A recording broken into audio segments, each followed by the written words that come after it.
Hello friends, protein के structure के बाद प्रोटीन से रिलेटेड एक इंपॉर्टेंट टॉपिक आज हमको देखना है, जिसका नाम है denaturation of protein. Denaturation of protein.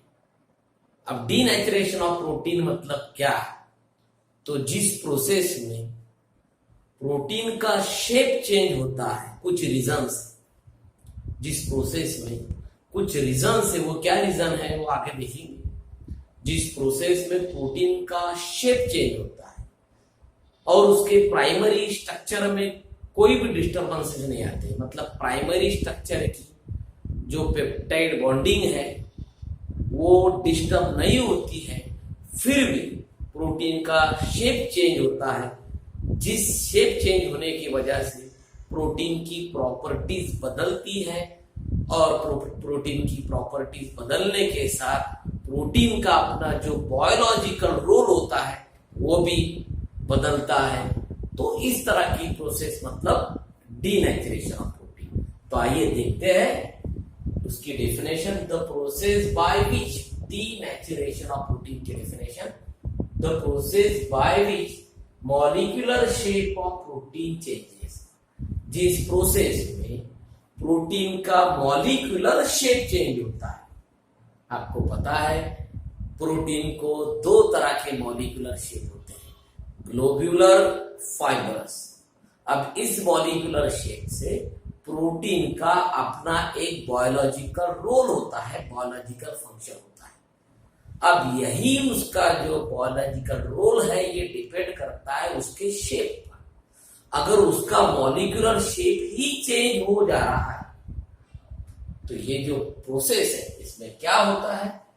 The process by which molecular shape of protein changes. जिस प्रोसेस में प्रोटीन का मॉलिक्यूलर शेप चेंज होता है, कंडीशन क्या? Without breaking peptide bond from the primary structure. मतलब उस प्रोटीन के प्राइमरी स्ट्रक्चर की पेप्टाइड बॉन्डिंग ब्रेक नहीं होती। एक्चुअली कौन सा स्ट्रक्चर डिस्टर्ब होगा? Secondary, tertiary, quaternary. Primary structure disturb नहीं होता क्योंकि पेप्टाइड बॉन्डिंग किसमें होती है? प्राइमरी स्ट्रक्चर में। प्राइमरी स्ट्रक्चर की peptide bonding as it is रहेगी, उसका सेकेंडरी और टर्शियरी, क्वाटरनरी स्ट्रक्चर डिस्टर्ब होगी। प्राइमरी स्ट्रक्चर डिस्टर्ब नहीं होगा, प्राइमरी स्ट्रक्चर में peptide bonding as it is रहेगी।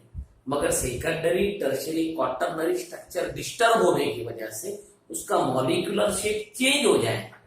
तो जिस प्रोसेस में प्रोटीन का मॉलिक्यूलर शेप चेंज हो जाता है without breaking of peptide bond, मतलब पेप्टाइड बॉन्ड ब्रेक किए बिना उसका मॉलिक्यूलर शेप जो चेंज होता है, इस प्रोसेस को डीनेचुरेशन ऑफ प्रोटीन कहते हैं। The process by which molecular shape of protein changes. जिस प्रोसेस में प्रोटीन का मॉलिक्यूलर शेप चेंज होता है without breaking of peptide bond, मतलब इसमें पेप्टाइड बॉन्ड नहीं ब्रेक होते हैं, मतलब primary structure as it is रहेगा। इस तरह की प्रोसेस को कॉल्ड डीनेचुरेशन ऑफ प्रोटीन। मतलब एक वर्ड में अगर डीनेचुरेशन याद रखना है तो change in molecular shape of protein.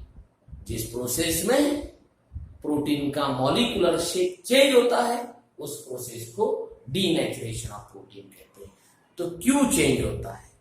अगर प्रोटीन में कुछ केमिकल्स डाले जाए या उसकी कुछ कंडीशन चेंज की जाए तो प्रोटीन का डीनेचुरेशन पॉसिबल है। जिस तरह से it is carried out by adding.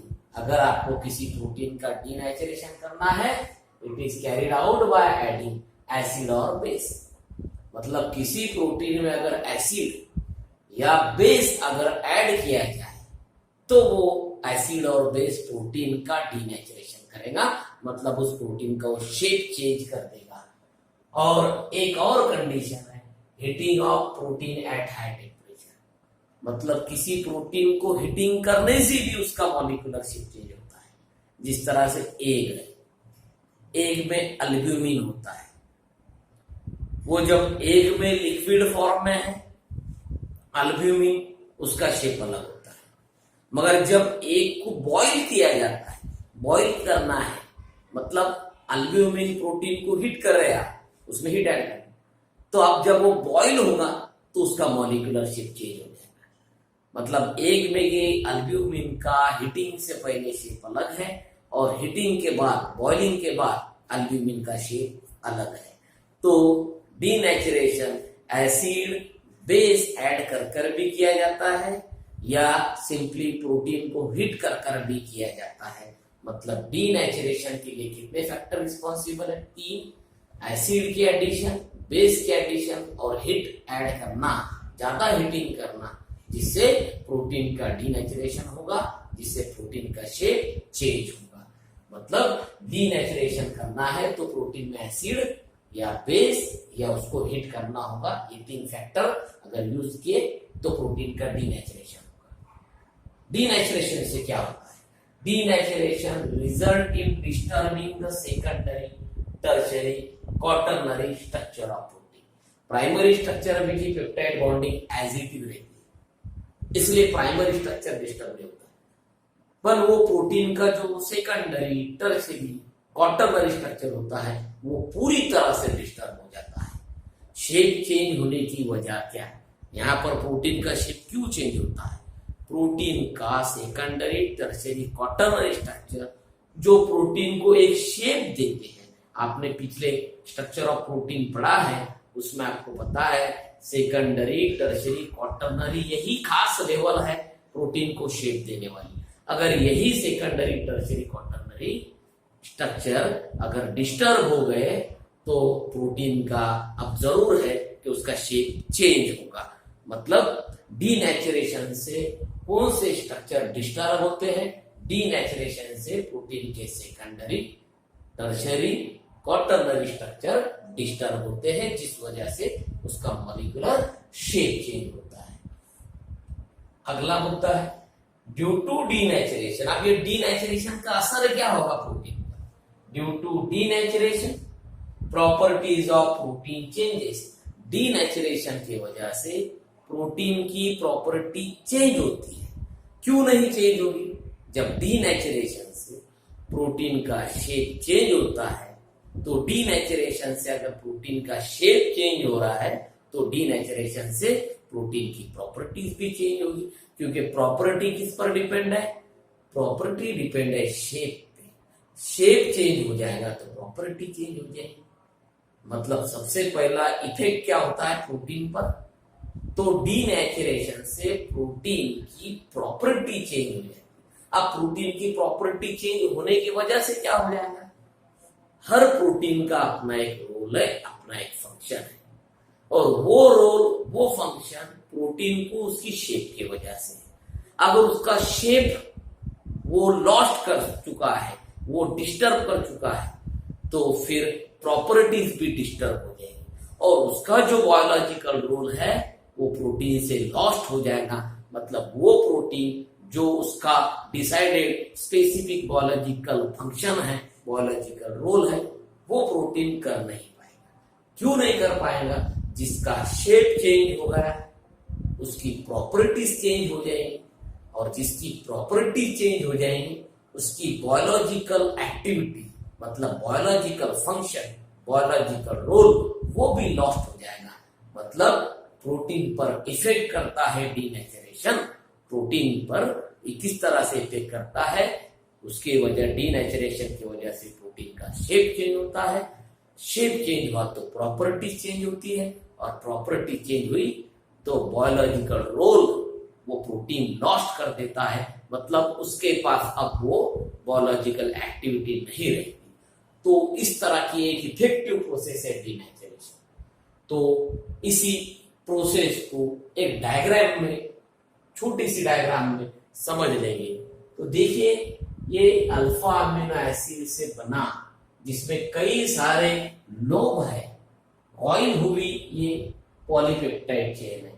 इसमें ये जो पार्ट है ये अल्फा अमीनो एसिड है, और कई सारे अल्फा अमीनो एसिड चेन बनाते हैं, और चेन में इस तरह से फोल्डिंग होती है, कॉइलिंग होती है।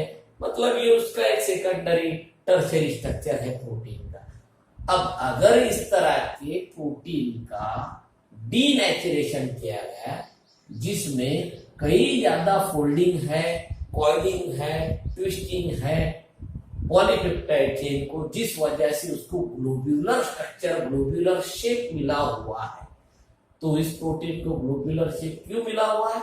तो इसमें बहुत ज्यादा कॉइलिंग है पॉलीपेप्टाइड चेन का। अगर इस तरह के ग्लोब्यूलर प्रोटीन का डीनेचुरेशन किया गया है, मतलब इस तरह के ग्लोब्यूलर प्रोटीन में आपने अगर एसिड ऐड किए या बेस ऐड किए या अगर इसको हीट किया गया, तो ये जो इसका मॉलिक्यूलर शेप है वो चेंज हो जाएगा। किस तरह से चेंज हो जाएगा? देखिए ये दो डायग्राम में क्या डिफरेंस है। इसमें भी अल्फा अमीनो एसिड की चेन है, मगर जितने लोप या लूप जिसे कहते हैं, जितने लूप्स या जितनी कॉइलिंग, जितनी फोल्डिंग इस पहले वाले स्ट्रक्चर में, उतनी ये सेकंड वाले स्ट्रक्चर में है। इस स्ट्रक्चर में इसमें के जो लूप्स है या कॉइलिंग है, फोल्डिंग है, वो कम हो गई है। अब थोड़ी ये चेन सीधी हो गई है, मतलब यहाँ पर ये ग्लोब्यूलर शेप से यहाँ पर प्रोटीन का शेप चेंज होगा। क्यों चेंज होगा? लूज कॉइल्स, इसमें क्या जो कॉइल्स है, कॉइलिंग मतलब फोल्डिंग जो है वो स्ट्रक्चर से निकल चुकी है, और लूप्स जो है वो भी कम हो चुके हैं। मतलब कॉइलिंग और लूप्स फॉर्म करना, ये प्रॉपर्टी कम होने की वजह से इस प्रोटीन का जो ग्लोब्यूलर शेप है वो उसको अब नहीं मिलेगा, क्योंकि उसका शेप चेंज होगा है। क्यों? डीनेचुरेशन से।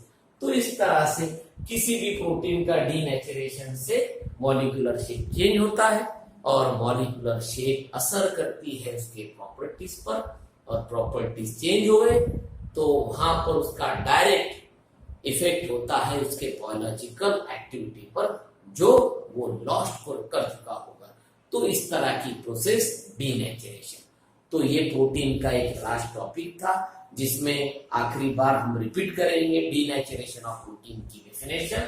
द प्रोसेस बाय विच, जिस प्रोसेस में molecular shape of protein changes, protein का मॉलिक्यूलर शेप चेंज होता है without breaking of peptide bond, जिसमें पेप्टाइड बॉन्ड नहीं ब्रेक होता है, मगर फिर भी प्रोटीन का मॉलिक्यूलर शेप चेंज होता है।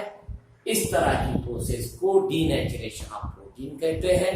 डीनेचुरेशन ऑफ प्रोटीन क्या लेकर आप, क्या ऐड कर आप कैरी कर सकते हैं? It is carried out by adding acid और बेस, मतलब इस तरह के केमिकल, या सिंपली उसको हीट कर आप डीनेचुरेशन कर सकते हैं। आपको एग्जांपल बताएं कि किस तरह से एल्ब्यूमिन होता है एग में। बॉइलिंग से पहले एग में उसका शेप अलग होता है, बॉइलिंग के बाद अलग होता है, क्योंकि उसका शेप डिस्टर्ब हो जाता है, क्योंकि हम बॉइल करते हैं मतलब उसको हीट करते हैं।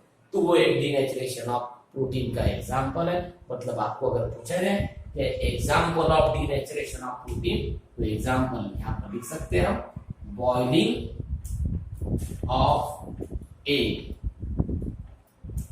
बॉइलिंग ऑफ एग एक तरह की डीनेचुरेशन ऑफ प्रोटीन का एग्जांपल है।